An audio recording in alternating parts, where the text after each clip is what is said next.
Welcome to Life's Echoes. Before we dive in, tap subscribe and keep your headphones on because today's story stretches 12 years, 2 betrayals, and 1 midnight vault raid to prove that truths we bury are the ones that come back swinging.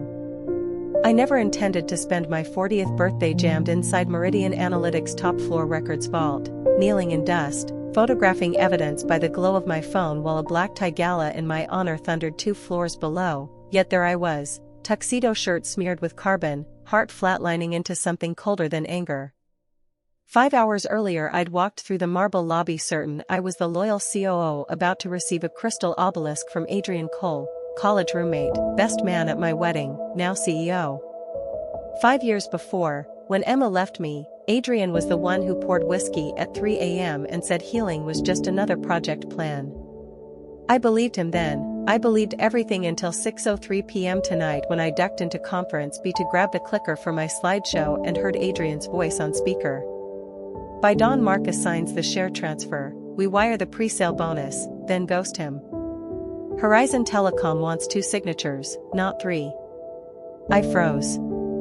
Our company had 3 primary founders, Adrian, me, and our silent capital partner, Yara Bot. Horizon was a multinational desperate for our AI scheduling pipeline. I was the final holdout, hesitant to cash out before our tech proved scalable in rural hospitals, my pet project. Adrian had mocked my idealism but swore he'd wait. Now he was plotting to erase me because I had no leverage. He was half right, my divorce last year drained my liquidity. What he'd forgotten is that I still wrote the compliance policies, still archived every legally dangerous draft he'd begged me to shred. Emma once said pain turns me into a spreadsheet. At 6:04 p.m. the spreadsheet opened in my head. Column A, documents Adrian feared. Column B, how to reach them. Column C, timeline before Horizon's midnight escrow. The gala started at 8, giving me less than 2 hours to slip into a restricted vault that required Adrian's NFC badge.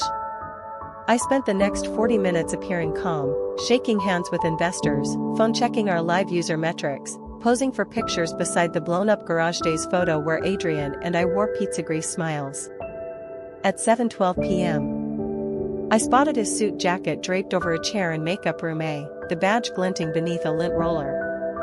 I slipped inside, joked with the stylist about rogue lapels, and borrowed the jacket to steam it. 10 seconds later the badge was taped to my ankle and the jacket returned flatter than before. Nobody notices the guy who's always solving microcrises. Invisibility is earned. Meridian's vault is basically a bunker, 6-digit keypad, badge scanner, dead time lock.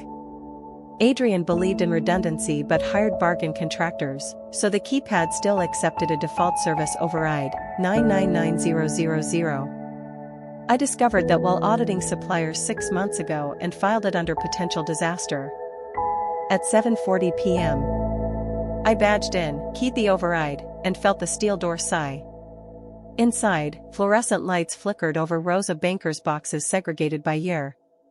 Hum of inactive HVAC, smell of paper, whir of distant elevator music from the gala streaming through ductwork, like irony in surround sound. I beelined for 2016 prototype trials. Back then Horizon's first flirtation spooked our engineers. Adrian drafted a private memo suggesting we massage test failure phrasing to match investor optimism. He signed it, begged me to destroy it, then pretended it never existed when we fixed the bug. I kept it, thinking someday honesty might need an insurance policy. Tonight it became detonator number 1. I snapped 4K photos front and back, scanned the signature with our internal OCR app, exfiltrated PDFs to a private cloud labeled echo_failsafe. Digging deeper, I saw a slim folder stamped ESPER project termination. I had never seen that acronym. Inside, emails between Adrian and Horizon CFO scheduled tonight at 12:01 a.m. for closing. Attached was a board minutes PDF containing my digital signature pasted over a paragraph approving the sale. I zoomed in, cut and paste edges dirty, pixelated, sloppy. He thought no one would analyze it. That file was detonator number 2. I pocketed the originals, locked the vault, replaced the badge on Adrian's jacket mid-photo op, just fixing your lapel, brother, then walked onto the stage at 8:06 p.m. under spotlight glare. Adrian spoke first, nostalgic monologue about ramen debt and laptop batteries dying in cafes. Then my turn. I smiled, thanked him, thanked employees, gestured to the screen. Our PR intern tapped play on a USB I'd swapped during the applause. Instead of the celebratory reel, slide 1 displayed the forged board minutes with my fake signature circled crimson. Gasps. Slide 2, Adrian's line massage failure phrasing with footnote linking to SEC disclosure laws. Slide 3, tonight's escrow schedule, subject line Ghost Marcus. Last slide switched to my phone's live video feed in the vault, timestamp 7:49 p.m., showing me holding the originals and today's newspaper front page to prove recency. Adrian reeled forward, face macerated by projector glare. I stepped aside, offered him the mic. He stammered about deep fakes. I said one sentence, every file is already with the Department of Commerce, multiple journalists, and our own board. Silence erupted into pandemonium, investors shouting, employees filming, a security guard gripping Adrian's elbow. I left the stage while everyone else decided how loudly they wanted to distance themselves from him. But the story didn't end at the gala. Meridian's collapse would have been satisfying, but I wanted redemption, not just revenge.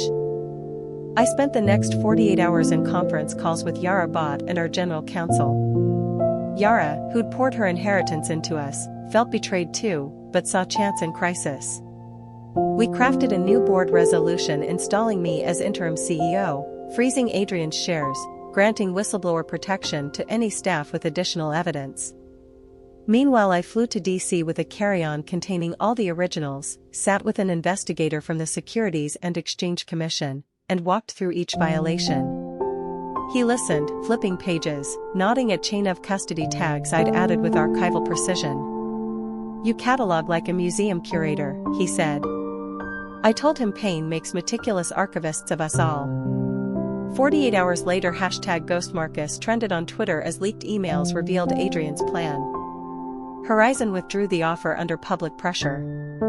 Meridian stock dipped 38% by lunch, then rebounded 12% by close when we livestreamed a town hall announcing the new ethics charter Echo, every choice holds outcome, and open sourcing our rural hospital pilot free for any nonprofit.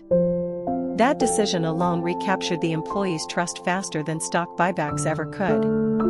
During that sleepless week, Emma texted, "Heard about Adrian. You okay?" I typed and deleted a dozen replies before writing, "Coffee?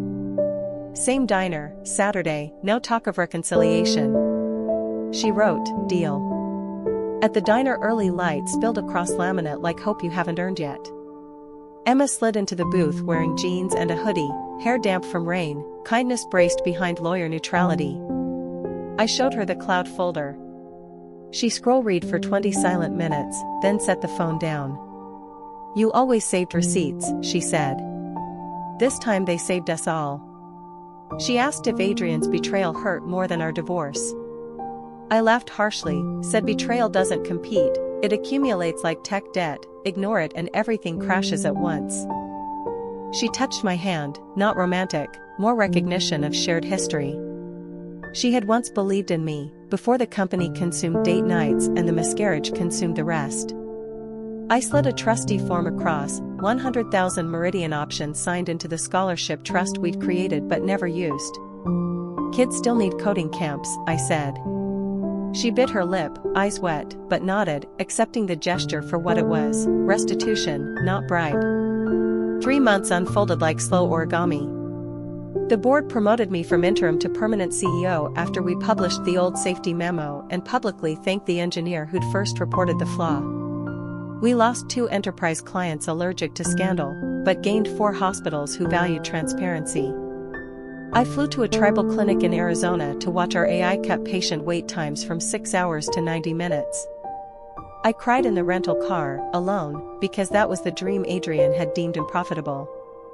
Meanwhile, Adrian faced grand jury questions about securities fraud.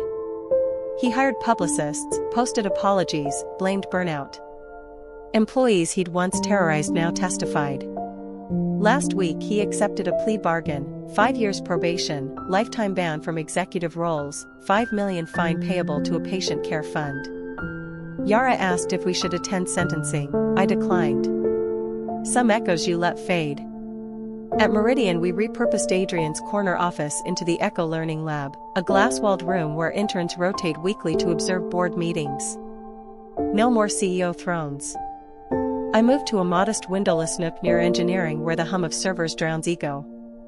Every morning I unlock my desk drawer, remove the one remnant of that gala, the trophy's broken crystal tip I rescued from the curb. Its edges catch fluorescent light, refract miniature rainbows on the wall. When doubts creep, I press the shard's sharpest point into my palm just enough to feel, reminding myself vigilance hurts less than betrayal.